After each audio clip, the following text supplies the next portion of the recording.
O zaman Qarabağın danışıqlar yolu ilə azad olunması haqqında çox söhbətlər var idi. Və bu söhbətlərin birində mən bir neçə hökumətə yaxın adamlardan soruşdum ki, yaxşı tutalım biz sabah Qarabağı azad elədik, Birsüyün orada nə edəcəyik? Və məlum oldu ki, bu sualın cavabı yoxdur. Və biz də bir dostumla fikirləşdik ki, bu suala cavab vermək lazımdır. Çünki hazır olmaq lazımdır. Çünki biz həmişə inanırdıq ki, biz onsuz da əvvəl-axır Qarabağı azad eləyəcəyik. Biraz tez ola bilər, biraz gec ola bilər. Mən evdə uşaqlara deyirdim ki, ola bilər mən görməyim, siz görəcəksiniz. Siz görməyəsiniz, sizin övladlarınız görəcək. Amma əvvəl-axır Qarabağ azad olacaq. Çünki tarixin bir yolu var, tarixin bir haqqı, ədaləti var və o bərpa olunmaya bilməzdi. Biz də ona inanırdıq. Mən o kitabın girişində də yazmışam bu sözü ki, biz bu kitabı həvəslə yazdıq. Ona görə ki, biz Qarabağın azad olunacağına bir dəqiqə belə, bir an belə inanmamızı itirməmişik. Və onda da itirməmişdik, indi də itirməmişik. Təbii addımlar var, bir-birinin ardınca gələn. Hər şeydən əvvəl siz onu müəyyənləşdirməlisiniz ki, nə qədər adam qayıdacaq ora. Əlbəttə, bizim o vaxtki təxminlərimiz indikindən az idi. Biz yalnız Dağlıq Qarabağın ətrafındakı regionların bərpasını düşünürdük. İndi bütün Qarabağı bərpa eləmək lazımdır. Və o zaman biz birinci işimiz oldu ki, biz məcburi köçkünlər arasında bir sorğu keçirdik və onu müəyyənləşdirməyə çalışdıq ki, repatriasiyanın potensialı nə qədərdir? Təxminən nə qədər adam qayıda bilər? Və bu qayıdan adamlar kimlərdir təxminən? Bunun arasında müəllimi kimdir, həkimi kimdir, nə qədərdir, uşaq nə qədərdir, qoca nə qədərdir və s. ki, bütün bərpa işi bunun ətrafında qurulur. Ailə nə boydadır, qaydacaq ailə nə boydadır, bunlar hansı işdə işləmək istəyirlər, sahibkarlığa həvəsləri var, yoxsa yoxdur, varsa hansı sahibkarlığa həvəsləri var. Bunların hamısını öyrənəndən sonra ancaq əraziyə baxmaq olur ki, indi orada nələr eləyək. Biz dünyada bir neçə belə nümunələrə baxmışdıq. İstər bu həm müharibə yolu ilə dağıdılmış ərazilər ola bilər, həm də təbii fəlakət nəticəsində və ya başqa bir fəlakət nəticəsində dağıdılmış ərazilər ola bilər ki, sadəcə yetər ki, o sıfırdan qurulan bir ərazi olsun. Baxırdıq ki, orada nə edirlər, orada nə cür eləyiblər. Bir qism faydalı şeylər tapa bildik. Amma təəssüf ki, tam yarıya biləcək bir konsepsiya və bizim işimizə tam yarıya biləcək bir nümunə tapa bilmədik. Amma müxtəlif nümunələrdən əlbəttə istifadə elədik. Və bir də onu deməliyəm ki, bu kitaba qədər Azərbaycanda bərpa ilə əlaqədar bir neçə əsərlər artıq yazılmışdı. O cümlədən onun biri Dünya Bankının iştirakı ilə yazılmışdı. Biz çox diqqətlə onu araşdırdıq, o məndə var indi burada ofisdə. Onun fərqi ondaydı ki, onlar çox texniki baxmışdılar prosesə. Yəni, Qarabağda tikiləcək evlərin çertyojları, nə bilim, proyektləri falanlar, bu tipli bir şeydir. O bizə yaramırdı əsas etibarilə. Çünki biz Qarabağın konseptual olaraq necə qurulacağını yazmaq istəyirdik. Amma bunların hamısını təbii ki, bizdən əvvəl yazılmışları və gördüklərimizi, eşitdiklərimizi, öyrəndiklərimizi bacardığımız qədər istifadə edirdik təbii ki. Mən özümə qiymət verməyim o qədər də yaxşı bir şey deyil əlbəttə. Amma oxşar proseslər çoxdur. Səbəbi də çox sadədir. Ona görə ki, məntiqin yolu birdir. Məntiqin yolu odur ki, əvvəl gərək infrastruktur ola, gərək su çəkilə, qaz çəkilə, yol çəkilə və evləri tikməyin mənası bundan sonradır. Əgər sən yaşayış binalarını tikirsənsə, orada gərək məktəb olsun. Məktəb olmasa yaşayış binasının mənası yoxdur. Yaşayış binası olmayanda da məktəbin mənası yoxdur. Bunlar hamısı bir-birinə bağlıdır. Bizim orada, bugün mən daha tənqidi baxardım o kitaba. Bizim orada yaxşı nəzərə ala bilmədiyimiz məsələ sinxronlaşdırma məsələsidir. O bir qism quruculuq işləri var ki, onlar bir-biri ilə sinxronlaşdırılmalıdır. Yəni, tutalım, deyək ki, əgər biz sentyabr ayında ailələri Füzuliyə köçürtmək istəyiriksə, avqust ayında orada bir məktəb hazır olmalıdır. Yanında da bir poliklinika olmalıdır ki, kimsə xəstələnsə, oraya getsin, müalicə olunsun. Yanında da bir uşaq bağçası olmalıdır. Bunun suyu çəkilmiş olmalıdır ki, adamlar köçə bilsin. Qazı olmalıdır ya işığı olmalıdır ki, adamlar köçə bilsin. Bu sinxronlaşdırma çətindir, çox çətindir. Praktikada bunu eləmək çox çətindir. Ən ciddi maneə minalardır. Çünki ora köçən insanlar ilk mərhələdə yalnız yaşayış məntəqələri təmizlənir minalardan ki, insanlar ora köçə bilsinlər. Amma ora köçən insanlar işləməlidirlər. Onların böyük bir qismi kənd təsərrüfatı ilə məşğul olur. Kənd təsərrüfatı ilə məşğul olan adamlara ərazi lazımdır. Ərazilər də minalanıb. Ona görə onları o torpaqlara ayırmaq olmur. Onlar orada işləyə bilmirlər, torpaqda işləyə bilmirlər. Hətta heyvanları belə otara bilmirlər. Ona görə ki, kənddən biraz qırağa, yaşayış məntəqəsindən kənara çıxanda artıq problem əmələ gəlir.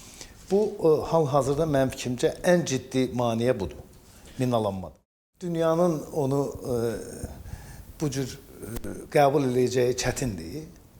Amma Azərbaycan üçün şübhəsiz ki, ən azı yaxın 20 il üçün davamlı inkişafın əsas şərtlərindən biri minalardan təmizlənmə olacaq.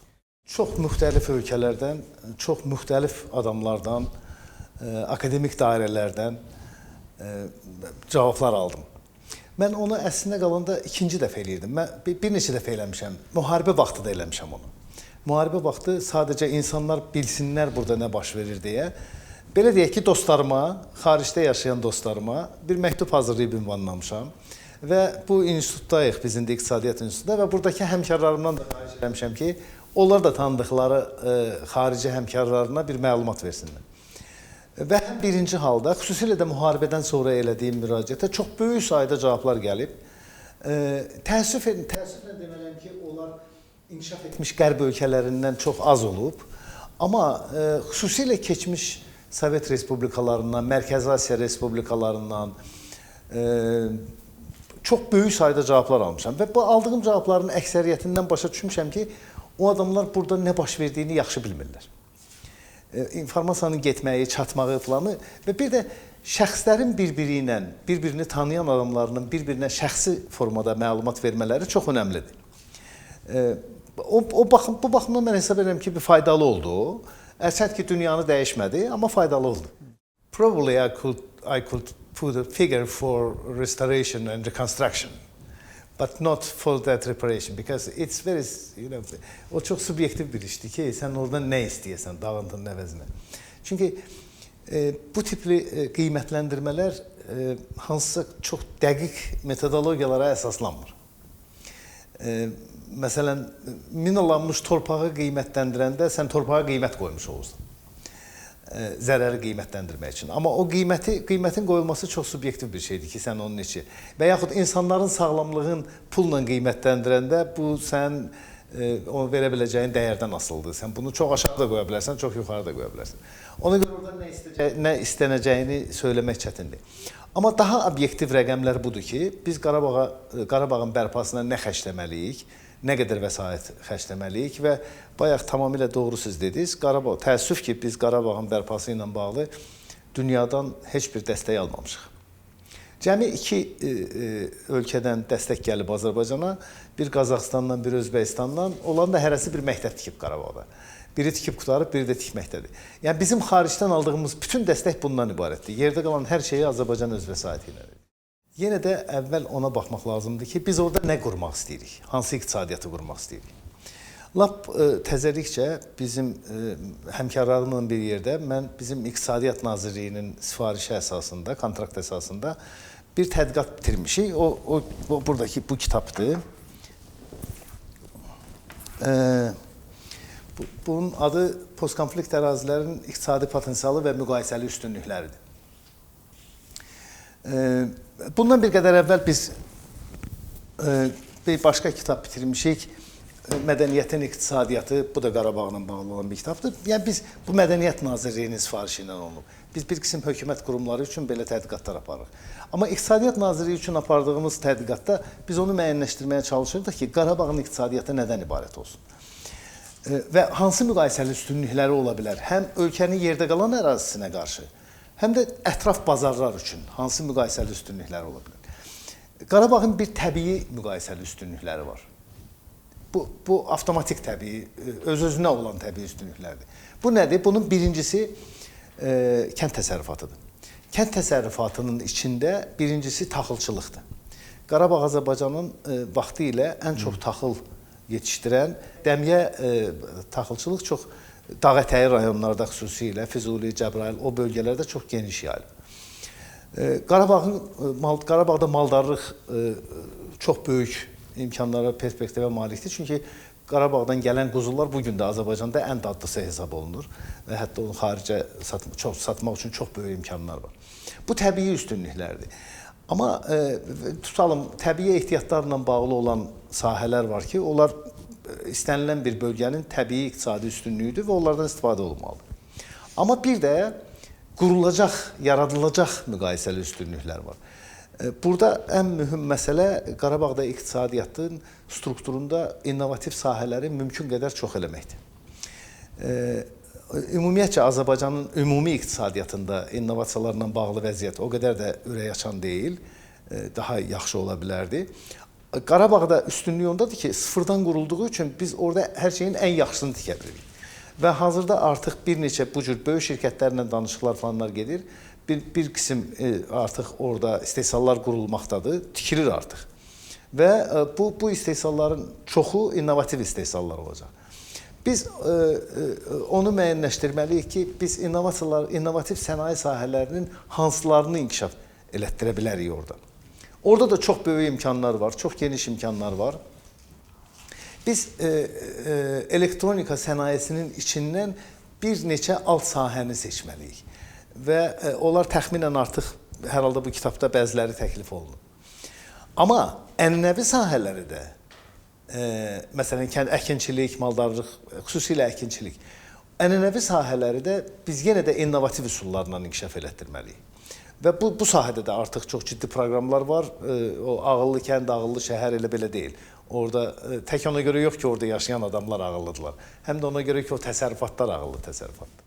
Bu tip bərpada, yəni sıfırdan bərpa olunan ərazidə istənilən araşdırmacı üçün birinci sual budur ki, bərpanın standartları nə cür olacaq? Bizim də belə bir sualımız var idi bu kitabı hazırlayanda, bu araşdırmanı apardı. Biz fikirləşirdik ki, çox düşündük, axırda belə müəyyənləşdirdik ki, Bakı xaric Azərbaycanın orta inkişaf səviyyəsindən bir qədər yüksək olmalıdır. Amma hesablamaları aparmaq üçün bir rəqəm lazım idi. Bizə dedi ki, yaxşı, Azərbaycanın orta səviyyəsi üstəgəl 15%. Standartı o cür müəyyənləşdirdik və bütün hesablamaları, xərcləri, qiymətləri o yolla hesabladıq. Amma müharibədən sonra, Qarabağ azad edildikdən sonra cənab prezident bu standartları çox yüksəyə qaldırdı. Və dedi ki, biz Azərbaycanın, bölgənin və hətta dünyanın ən gözəl bir yerini yaradacağıq Qarabağda. Bu standartların belə kəskin surətdə yuxarı qaldırılması əlbəttə oranın cazibədarlığını artırır. Yəni, bugün Qarabağdan burada olan məcburi köçkünlərin ora qayıtması daha həvəsli və rahat olur. Çünki orada hər şey buradan yaxşıdır. Yol buradan yaxşıdır, su buradan yaxşıdır, hava buradan yaxşıdır, qida buradan yaxşıdır. Həyat şəraiti, evi, mənzili, hər şey buradan daha yaxşıdır. İnterneti hətta buradan daha yaxşıdır. Bu baxımdan standartların belə yüksək olması çox faydalıdır ki, insanlar rahat qayıtsınlar və rahat da yaşasınlar. Amma bu xərci kəskin surətdə artırır. Yəni, çox sadə desək, bir var ki, 2 sıralıq maşın yolu avtomobil yolu çəkəsən, bir də var 4 sıralıq, bir də var 8 sıralıq. Təbii ki, hər növbətisi daha bahadır, başa gəlir. Amma hal-hazırda Qarabağda çəkilən yollar da, qurulan bütün infrastruktur da, tikilən evlər də Orta Azərbaycan səviyyəsindən kəskin surətdə daha yüksəkdir. Və mən məsələn orada məmnuniyyətlə yaşayardım, mən ora buraxsaydılar.